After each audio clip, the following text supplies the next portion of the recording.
O nosso estudo de hoje é sobre as mulheres da Casa do Caminho. Desde a época de Jesus, passando pela codificação até as mulheres do caminho do plano espiritual. Então, nós vamos iniciar a nossa tarefa de hoje lendo a nossa página de abertura, que é do livro Mulheres Fascinantes. E a página tem o nome de Depoimento. A Terra, escola que nos proporciona importantes oportunidades evolutivas através de lições profundamente amargas e indiscutivelmente benéficas, por se tratarem de aguilhões incentivadores de mudanças de sentimentos, constitui abençoado cenário de episódios de tamanha relevância que jamais nos abandonam a memória. Milênios hajam decorridos. Que falta faz Jesus nos lares em conflito e dor. Realmente, quão fácil se tornaria a escolha adequada se o Mestre norteasse os passos das criaturas. Os tempos mudam, as coisas se modernizam, as situações clamam por atitudes semeadoras. Jesus continua presente, atual, sábio como nunca e imprescindível à criatura. Sob as vistas amorosas do Criador e de seu governador espiritual, a evolução do planeta Terra se processa na velocidade inerente às conquistas e necessidades de cada espírito, mas sempre em processo interativo com o nosso próximo, esteja ele reencarnado ou não, em contínua permuta de vibrações, energias e emoções, numa aprendizagem que flui naturalmente. Assim, o mal de hoje privilegia o bem de amanhã. A claridade sucede às trevas, sem pressa ou violação do ser, com Jesus sempre presente, a velar por nós pacientemente, aguardando que nos tornemos criaturas angelicais no porvir. Raquel, a dançarina.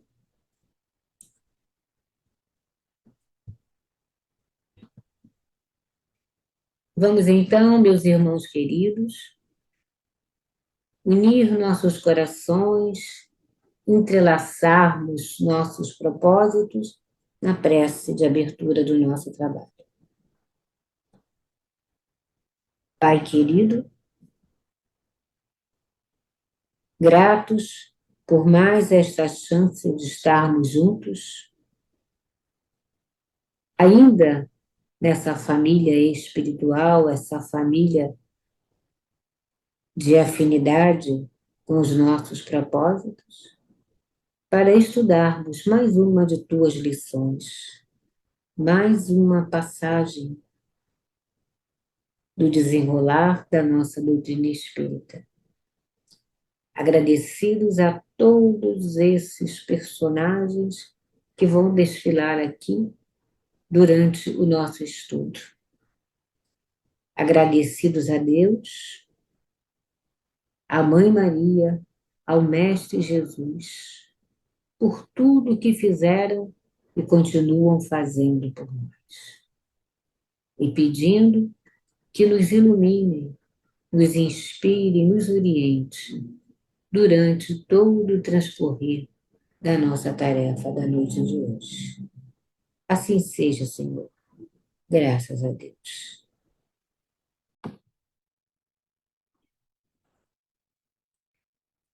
Nós vamos começar o nosso estudo de hoje falando sobre o livro Mulheres segundo o Espiritismo. Nesse livro tem um trecho que eu coloquei aqui, que é um sinal, um sinal de alerta, despertamento da mulher. Mulher, desperta. A força da razão se faz escutar em todo o universo. Reconhece teus direitos.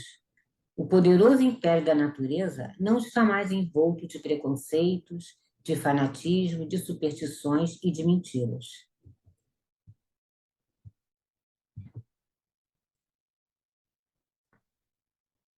E para nós falarmos das mulheres da Casa do Caminho, nós vamos lá atrás, na antiguidade, na época das mulheres da pré-história.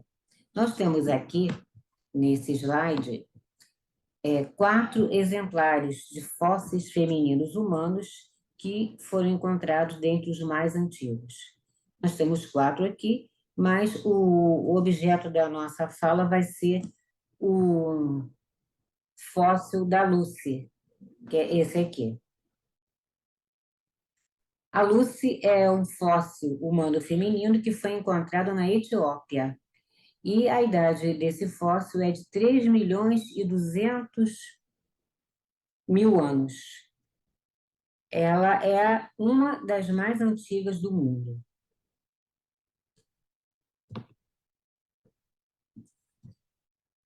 Falando sobre o cotidiano da mulher na pré-história, pouco se conhece sobre a vida da mulher nesse período, né?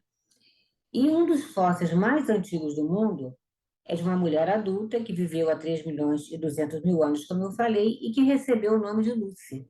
Esse nome é para uma homenagem à música dos Beatles, Lucy in the Sky with Diamond. Embora ela tenha uma aparência de macaco, a Lucy não era um macaco, até porque ela já sabia ficar de pé, já sabia andar, nos dois pés, embora preferisse subir nas árvores. E o seu biotipo, a sua anatomia, tem mais a ver com os homens modernos do que realmente com os macacos. E, contrário ao que se pensava, as mulheres da pré-história, elas não eram aquelas mulheres quietinhas, humildes, submissas, domésticas, diante de maridos vigorosos, caçadores. Elas sabiam caçar muito bem e participavam também da produção de artefatos, faca, lanças. E foi feita uma pesquisa comparando os ossos de homens e mulheres daquela época e observou-se que só nas mulheres a clavícula e os ossos do braço apresentavam curvas e torções que são típicas de alterações típicas musculares, características do ato de cavar, de colher, de debulhar, de moer, ou seja, ela participava da atividade dos homens também. Com relação à mulher na Idade Média, a ideia que sempre se teve era que na era medieval a mulher ela era submissa à vontade do marido. O marido é que mandava, tanto em casa quanto na sociedade. Como era uma época em que a igreja dominava, podia ser que a mulher tivesse essa posição por conta de associar o pecado de Adão e Eva. Só que a igreja não tinha esse pensamento, não pensava dessa forma. E no livro O Mito da Idade Média, ele nos fala que havia mulheres que ocupavam até funções, né, de poder, de destaque nas igrejas e também como profissionais liberais, como, por exemplo, médico. E a história da caça às bruxas realmente partia do povo, que o povo procurava um bode expiatório, um culpado para tudo que acontecia, peste, seca, enchentes e outras coisas. Então, era atribuído às mulheres que faziam ritos, cultos pagãos, que tinham parte com o demônio e com bruxarias, feitiçarias. Então, a mulher que era acusada dessas práticas realmente ia para a fogueira, porque a igreja não admitia esses cultos pagãos. E com relação à mulher na visão da doutrina espírita, a doutrina nos esclarece que o espírito ele pode encarnar tanto no corpo de homem quanto no corpo de mulher. O que vai realmente decidir qual será o sexo vai ser se é adequado para aquele momento daquele espírito e se é necessário. Então, se o espírito pode ocupar um corpo de homem ou de mulher, não tem razão nenhuma para que se discrimine a mulher, que ela seja discriminada em relação ao homem. Na década de 90, surgiu a medicina de gênero. Por meio de pesquisas, descobriram que as mulheres e os homens não são diferentes somente dos órgãos sexuais, não. Há outras diferenças, como, por exemplo, o cérebro. Mulheres e homens pensam, agem e sentem de formas diferentes. E o homem tem o cérebro 15% maior e 10% mais pesado que o cérebro da mulher. Porém, nas mulheres, o cérebro ele tem maior número de conexões entre os neurônios. Mas há diferença também na digestão, na respiração, até nos batimentos cardíacos. E para prevenir ou para tratar doenças, a abordagem, né, a estratégia tem que ser diferente em homens e mulheres. Por exemplo, para tratar uma doença de pulmão, problemas com a imunidade, tem que abordar de forma diferente. André Luiz, no livro Ação e Reação, ele diz que a reação psicológica da mulher é afetada por essas diferenças físicas e que isso demonstra que existe um planejamento superior que respalda o amor feminino, que é considerado uma das forças mais respeitáveis na criação divina. E mesmo que nos dias de hoje ainda aconteça, diante de Deus não há nada que justifique que o homem tenha privilégios e que eles sejam superiores às mulheres. E no Livro dos Espíritos reforça isso aí, quando diz que tanto o homem quanto a mulher receberam de Deus o potencial para desenvolver a inteligência, para evoluírem, e que a emancipação da mulher, ela caminha junto com o progresso da civilização, e que a sua escravidão marcha para o retrocesso, né, para o atraso. Na revista Hellinger Drexler, eles abordam que a condição das mulheres nos tempos de Jesus. No tempo de Jesus, as mulheres também tinham que obedecer aos seus maridos, que eles eram considerados superiores a elas, e as mulheres eram consideradas propriedades dos maridos. E sua única utilidade era procriar e atender aos desejos do marido. Nos templos, havia lugares específicos marcados para mulheres. Na casa delas, elas não podiam se sentar à mesa para fazer refeição com o marido.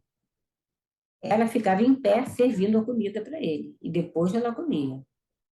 E era considerada perigosa e indutora do erro. Nos períodos da menstruação e no pós-parto, eram consideradas impuras. Tudo que ela botasse a mão, estando menstruado ou no pós-parto, era considerado contaminado. Mas Jesus teve uma atitude totalmente diferente dos homens daquela época.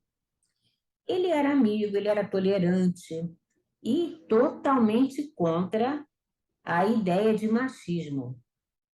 E ele mudou a sua forma pessoal de tratar com as mulheres.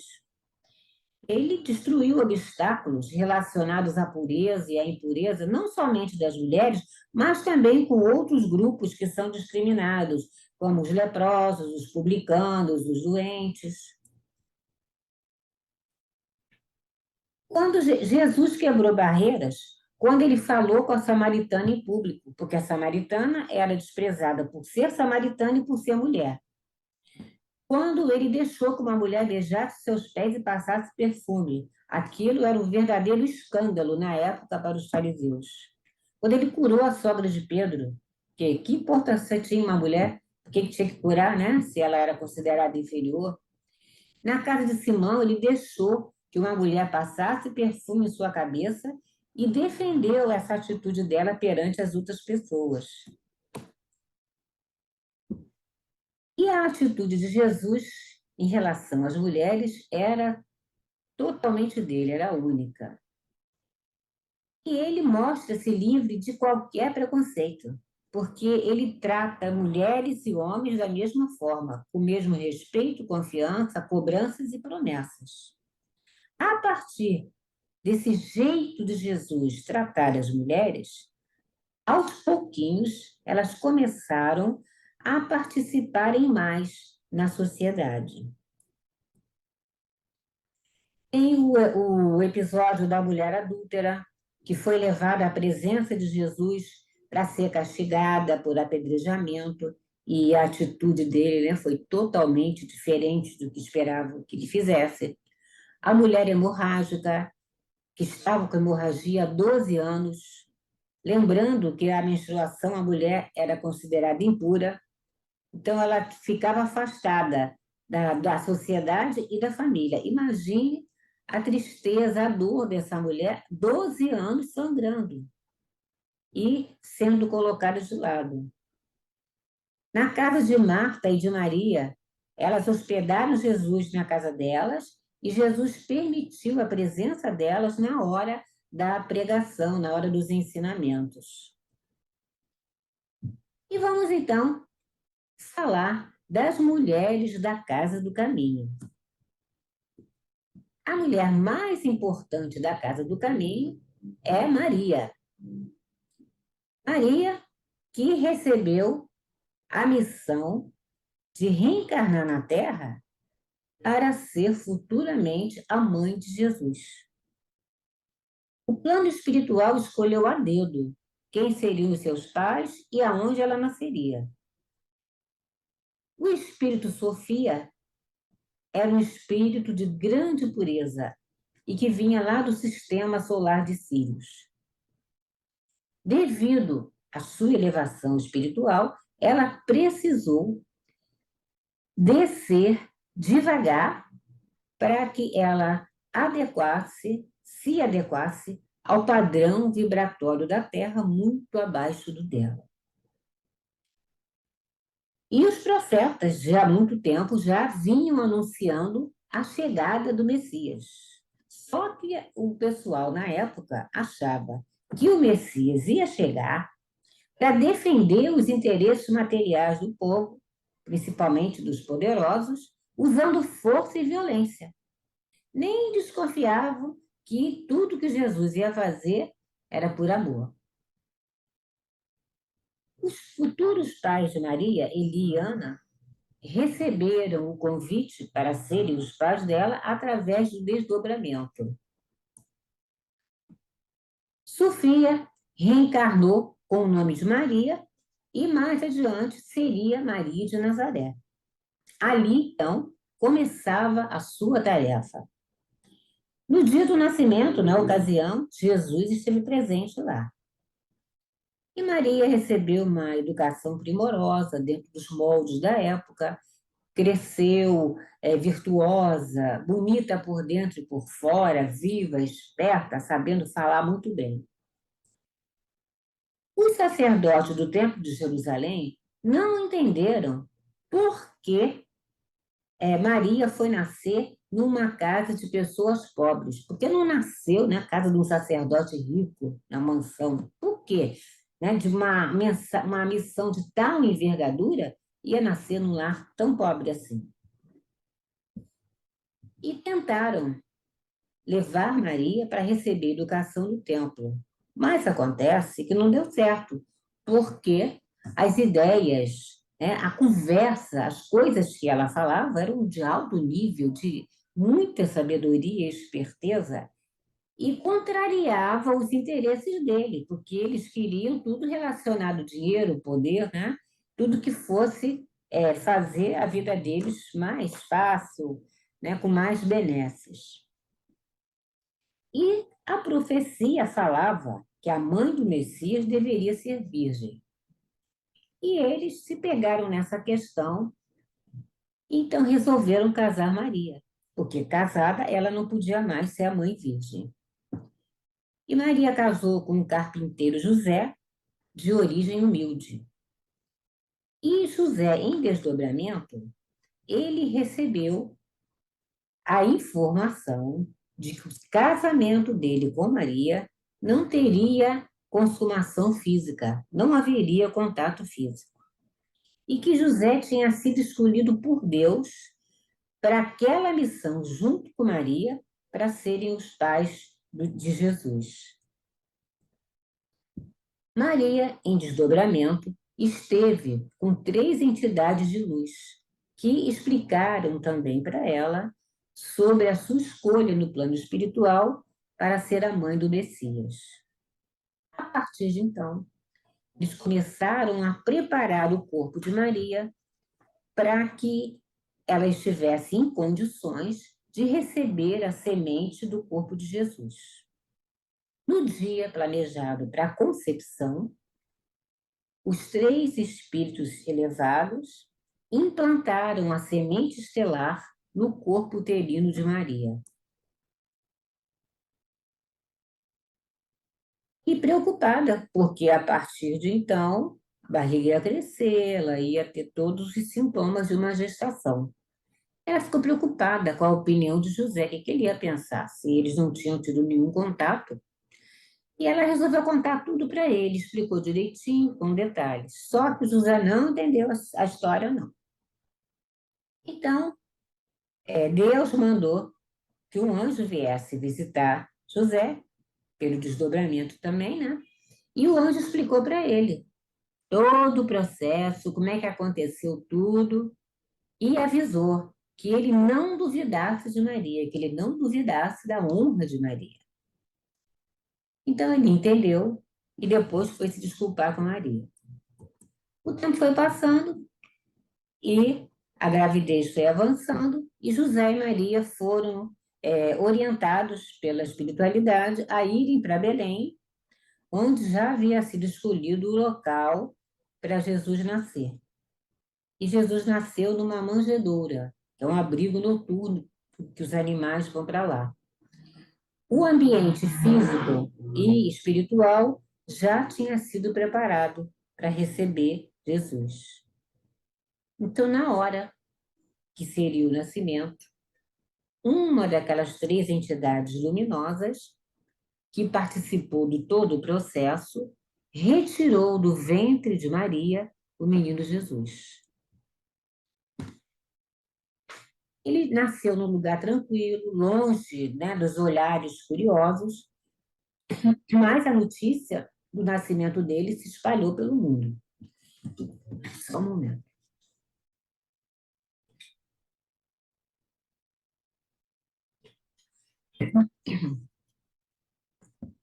Após o tempo que a lei determinava para você poder levar a criança ao templo, José e Maria levaram Jesus ao templo. Chegando lá, todo mundo queria segurar Jesus no colo.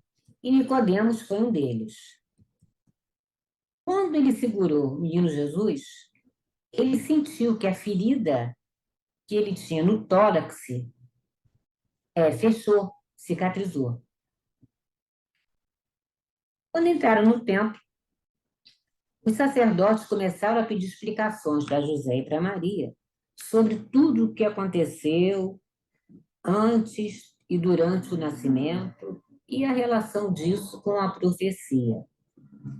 E aí ouviram as explicações, mas falaram que havia necessidade de se comprovar a verdade. E essa comprovação seria com milagres realizados por Jesus. Aí chamaram Nicodemos e ele confirmou o que aconteceu com ele, a cicatrização da ferida quando ele segurou Jesus. Como não tinha mais nada para falar, Maria e José e Jesus voltaram para casa. Quando eles estavam descendo as escadas do templo, havia um grupo de pessoas, era uma família de leprosos. E, ao chegarem perto de Jesus, foram curados. Então, aí foi um outro milagre realizado por Jesus em criança. Nós vamos falar agora das mulheres que participaram daquela época inicial, né, dando apoio a Jesus, seguindo os seus passos. Maria de Magdala, ou Maria Madalena, Ela nasceu na cidade de Migdal, ou Magdala, em Israel. O nome dela foi citado 17 vezes na Bíblia, porque ela é considerada uma das seguidoras com mais dedicação a Jesus. Madalena ou Magdala não era sobrenome, porque o judeu não tinha o hábito de botar sobrenome. O sobrenome da pessoa era o lugar onde ela tinha nascido. Sendo de família rica, Madalena teve uma educação, né, que valorizava mais a beleza, a diversão, as alegrias, as artes, e não queria saber de religião e nem dos hábitos e costumes dos judeus naquela época. Quando fez 17 anos, ficou órfã e muito rica. E levou aquela vida para a qual ela tinha sido educada, né? A vida de prazeres, de diversão, de brincadeiras, de não levar nada a sério. E ela ouviu falar de Jesus e encontrou com ele algumas vezes. Numa dessas vezes, quando encontrou com ele disse para ela que ela entrasse no seu mundo interior e que muitas bênçãos a inundariam. Inicialmente, ela não entendeu muito bem, né, o que Jesus estava querendo falar para ela. Mas lá dentro do coração dela, ela sentiu que alguma coisa na vida dela ia mudar. Porque ela se sentiu tão impressionada com o jeito de Jesus falar, de se comportar, né, de se dirigir, de tratar as pessoas, que ela começou a nem conhecer a ela mesma. Ela começou a se desconhecer. Porque ela gostava de ser cortejada, de se divertir, de namorar, de ter romances, mas ela não tinha amor por ninguém, ela não queria se ligar a ninguém. E ela era poderosa, desejada, mas ela não era feliz. Então, ela sabendo, né, que Jesus, ele tinha uma convivência mais próxima com as pessoas que eram excluídas da sociedade, pensou que talvez ele pudesse curá-la daquela vida que ela levava, aquela vida frívola, inútil. Quando ela encontrou com Jesus na casa de Simão, ajoelhou-se, beijou os pés dele e chorou, mas ela chorou de uma tal maneira que ela molhou os pés de Jesus. Jesus se virou para ela e, com todo amor, com aquele jeito doce dele, falou para ela: mulher, os teus pecados estão perdoados. A tua fé salvou-te. Vai-te em paz. E num instantinho, a notícia de que Madalena tinha se convertido se espalhou. E ela doou praticamente tudo que tinha, ficou só com um pouquinho para sobreviver. Embora muitas pessoas falassem mal dela, né? Falassem que era na primeira oportunidade ia ter recaída para aquela vida fácil que ela gostava. E ela seguiu os passos de Jesus, andando junto com ele, com as pessoas que estavam com ele, mesmo sabendo que não acreditavam na mudança dela. E Madalena ficou junto com Jesus, ali aos pés da cruz, junto com Maria, até o último suspiro de Jesus. No dia seguinte da crucificação, ela foi lá para visitar o túmulo dele e viu o sudário e o véu que ele estava usando e a pedra do sepulcro que tinha sido retirada. Na mesma hora, ela achou que tinha sido obra dos judeus, que os judeus tinham ido lá e tinham roubado o corpo de Jesus. E ficou desesperada, começou a chorar desesperadamente. E nisso, Jesus apareceu, chamando pelo nome dela.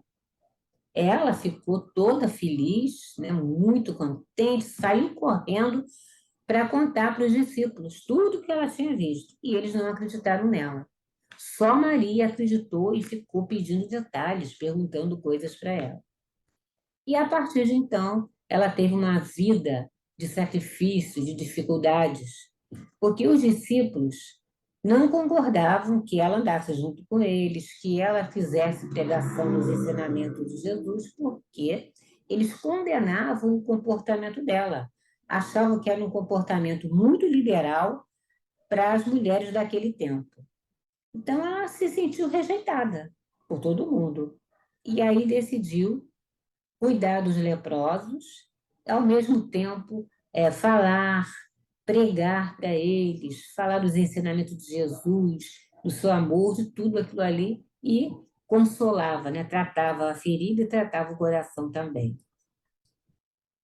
E nisso ela se contaminou com a lepra, desencarnou. Quando chegou do outro lado da vida, Jesus estava esperando por ela. E como ela largou aquela vida fácil, né, de diversão, pelos seus próprios méritos, ela é considerada o maior exemplo de reforma íntima que se tem. E lá no plano espiritual, ela dirige uma equipe de espíritos carinhosos que cuidam dos desvalidos da sorte e cuidam das mulheres que se entregam ao vício.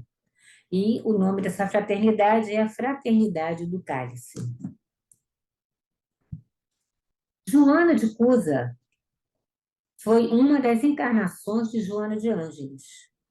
E no livro Boa Nova, Humberto de Campos nos conta que Joana de Cusa era uma mulher dedicada, de caráter, pertencia à alta sociedade e ela tinha se casado com um homem com o sobrenome Cusa, por isso Joana de Cusa. E ela gostava de assistir às pregações de Jesus. Ela se disfarçava, né, com roupas pobres, roupas simples, para não chamar a atenção de ninguém. Mas ela gostava muito dos ensinamentos, se sentia muito bem. Então queria também estender esse bem-estar ao marido, tentando convertê-lo, mas ele não aceitava e ainda brigava. Cada vez que ela tentava chamá-lo para a religião, gerava uma briga conjugal. E muito triste, ela foi se aconselhar com Jesus. Ele disse para ela que ela fosse paciente e amorosa com o marido. E ela seguiu o conselho. Teve paciência e tolerância, viveu com ele em harmonia e tiveram 2 filhos. O tempo passou, o marido morreu, ela enfrentou muita dificuldade para poder sustentar os filhos e ela estava entre os cristãos, fazia parte do grupo dos cristãos e naquela época a perseguição aos cristãos aumentou muito. E ela estava no meio do grupo que foi jogado na arena para ser devorado pelos leões ou para ser queimado vivo. Então estava ela e um dos filhos. O outro filho não estava, não. E o filho pediu para ela desistir e tal, mas ela não quis desistir e ela enfrentou a situação. E na hora que ela estava sendo queimada, né, na hora do seu desencarne, Jesus chegou ali e deu socorro a ela. Clara de Assis foi uma outra reencarnação de Joana de Ângeles. Nasceu em família rica no século XII, também foi criada com educação religiosa e gostava de ouvir as pregações de Francisco de Assis. Ele já tinha percebido que ela tinha vocação para a religião, mas esperou que ela mesma descobrisse. Chegou um dia em que ela resolveu segui-lo. Então fugiu de casa, correu para ficar na igreja. E lá, Francisco de Assis cortou os cabelos dela, ela fez votos de pobreza, de castidade, e, mesmo quanto à sua família, ela ficou na igreja de São Damião. E lá, ela atendia os obsidiados, os doentes graves, tratava das pessoas com preces e com toque de mãos. E a Susana, que nasceu entre os anos 6 e 4 a.C., era uma mulher bonita, com uma personalidade marcante. Quando seus pais morreram, ela herdou uma fortuna considerável. Os sacerdotes do templo é quem estava administrando, e aí aconteceram algumas coisas, acabou que ela perdeu quase toda a sua fortuna. E, desiludida com aquilo tudo, ela fugiu e no caminho ela encontrou Jesus e foi acolhida por ele e passou a segui-lo. Nós vamos falar agora, então, das precursoras da doutrina espírita.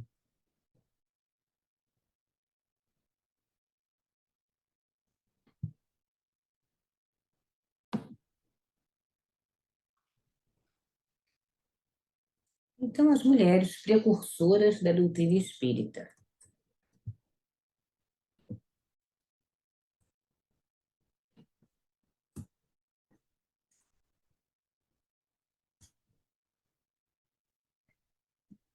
As irmãs Fox foram fundamentais para a doutrina espírita. Catherine, Leia e Margaret eram inglesas, moravam em Ellisville, nos Estados Unidos, e ouviram batidas que não tinham explicação na casa delas. Isso depois souberam pelo espírito que era um espírito de um mascate que tinha sido enterrado no porão da casa. Ele era o autor das batidas. E elas desenvolveram, então, uma forma de se comunicar com espíritos.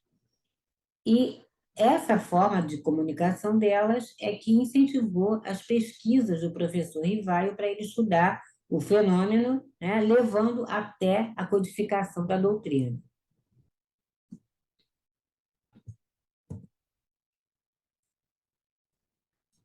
A senhora Plena Maison. Kardec a conheceu na casa do senhor Roger e foi convidado por um outro amigo para participar das reuniões na casa da senhora Plena Maison. E nessas reuniões, Kardec pôde verificar, né, ele constatou a veracidade, desculpem, do fenômeno das mesas girantes. As senhoritas Caroline e Julie Baudin eram filhas do senhor Baudin, eram médias excelentes, uma tinha 16 anos, a outra tinha 14, e nas reuniões ela atuava como intermediárias das mensagens dos espíritos que respondiam às perguntas que eram feitas. E eles escreviam essas respostas num quadro com o giz que ficava preso na cesta. E as meninas, elas só seguravam na borda da cesta. O trabalho delas também foi muito importante porque ajudou no início das investigações do professor Rivaio. Ruth Celine Jafé. O professor Rivaio a conheceu na casa do senhor Roustan. Ela era uma médium excelente e, através da mediunidade dela, ela trouxe muitas informações, muitas orientações e esclarecimentos que o professor Rivaio usou, né? Então, foi uma excelente contribuição para a codificação da doutrina espírita. A Lili Carlotti era uma médium de psicografia e psicofonia, e foi por intermédio dela que o Espírito Verdade confirmou a importância da lição do professor Rivaio. E ela fez parte da redação da codificação. Amélie Gabrielle Boudet era esposa de Kardec, era uma mulher que estava muito à frente do seu tempo, era educadora, poetisa, e junto com Kardec, ela dirigiu uma escola onde meninos e meninas poderiam receber, em pé de igualdade, uma educação de qualidade. E a Amélie, ela foi fundamental no trabalho de Kardec, né, para ele codificar a doutrina. Irmã Dufaux, junto com a mãe, ela atuava como médium nas reuniões espíritas na sua casa, que eram dirigidas pelo pai. Embora ela fosse bem jovem, ela psicografou uma obra literária que foi muito importante, que trazia detalhes da vida de Joana d'Arc. E ela era a médium principal durante as reuniões que aconteciam na casa de Kardec, contribuindo assim muito para a codificação também. Marie Alexandrine de Delot Delany. Ela era a mãe do Gabriel Delany, e após ela e o marido se converterem ao espiritismo, eles ficaram amigos de Kardec e passaram a frequentar as reuniões na casa dele, onde ela desenvolveu a mediunidade dela, trabalhando com psicografia. Passado um tempo, ela e o marido passaram a realizar reuniões na casa deles, mas informavam tudo o que acontecia para o Kardec. E o filho dela, o Gabriel Delany, foi educado, né? Recebeu uma educação espírita e se tornou uma pessoa muito importante para a doutrina espírita. Então, outras mulheres também participaram de uma forma que se deve destacar na codificação da doutrina, que foi a senhora Canu, médium sonâmbulo inconsciente, a senhora Leclerc, a senhora Clement e a senhora Roger. E Joana d'Arc? Joana d'Arc nasceu na França numa época em que a Inglaterra estava ocupando uma parte da França e, aos 13 anos, ela começou a receber mensagens de espíritos, se alistou no exército francês com o objetivo de defender a França contra a Inglaterra, né, que o objetivo era expulsar a Inglaterra dali. Após a vitória da França, ela foi traída, foi presa, julgada pela Inquisição, acusada de feitiçaria e acabou sendo queimada viva. 25 anos depois, ela foi reconhecida pela Igreja como a primeira heroína da França. E Joana d'Arc foi a última reencarnação de Judas.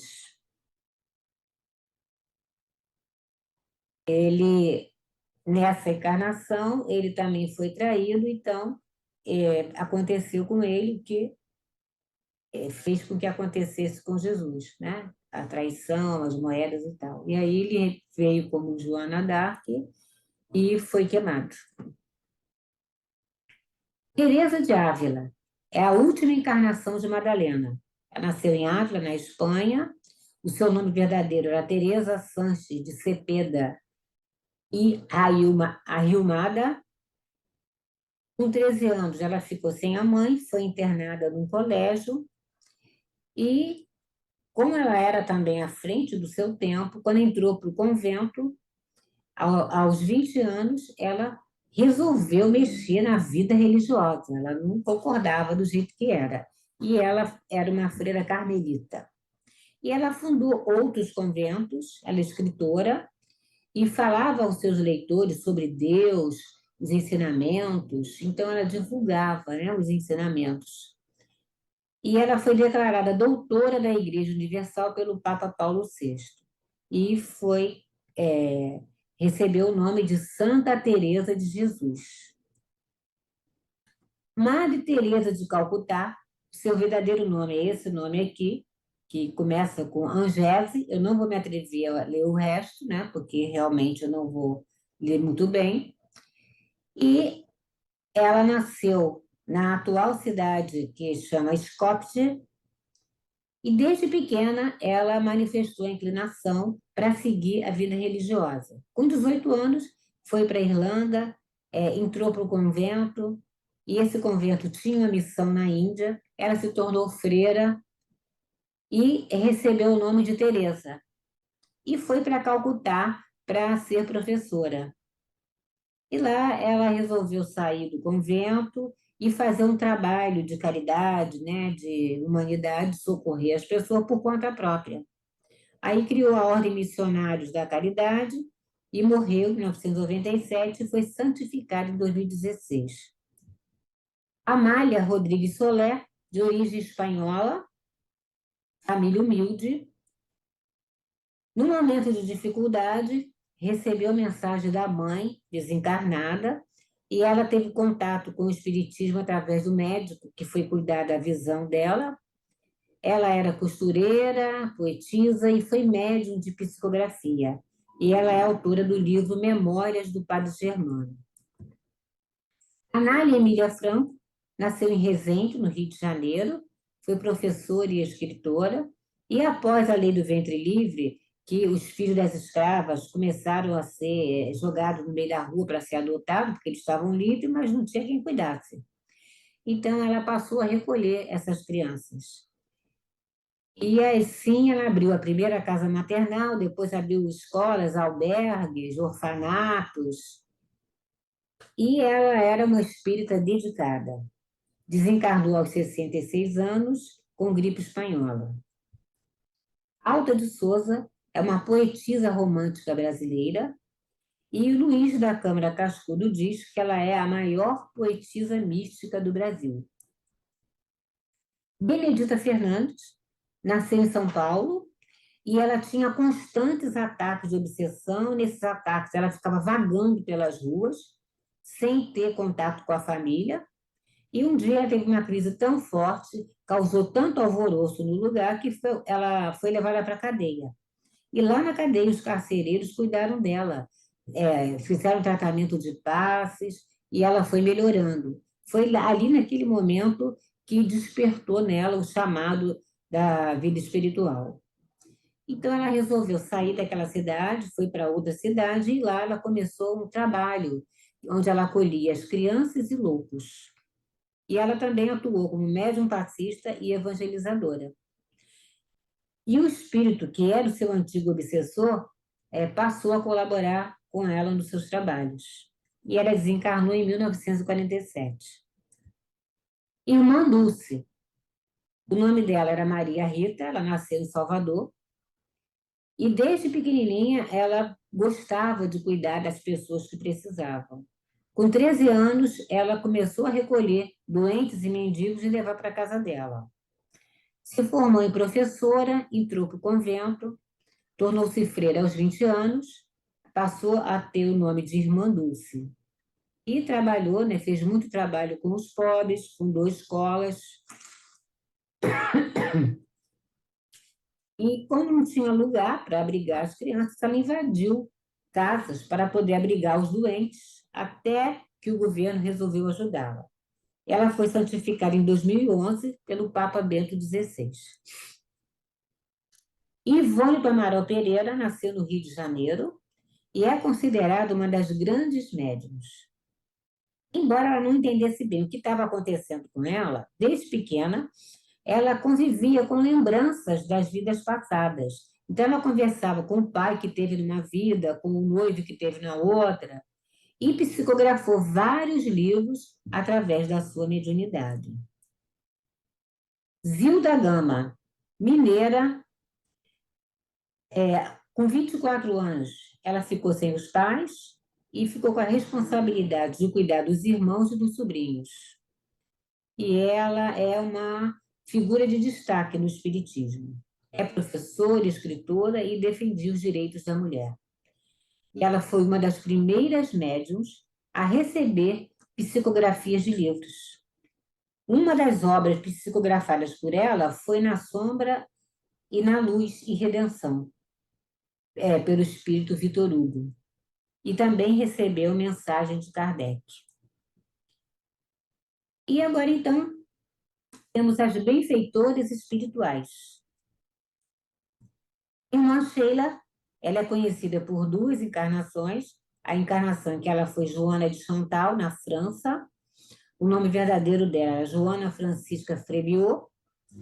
Aos 20 anos, ela se casou com o Barão de Chantal. E juntos eles fundaram a Congregação da Visitação de Maria.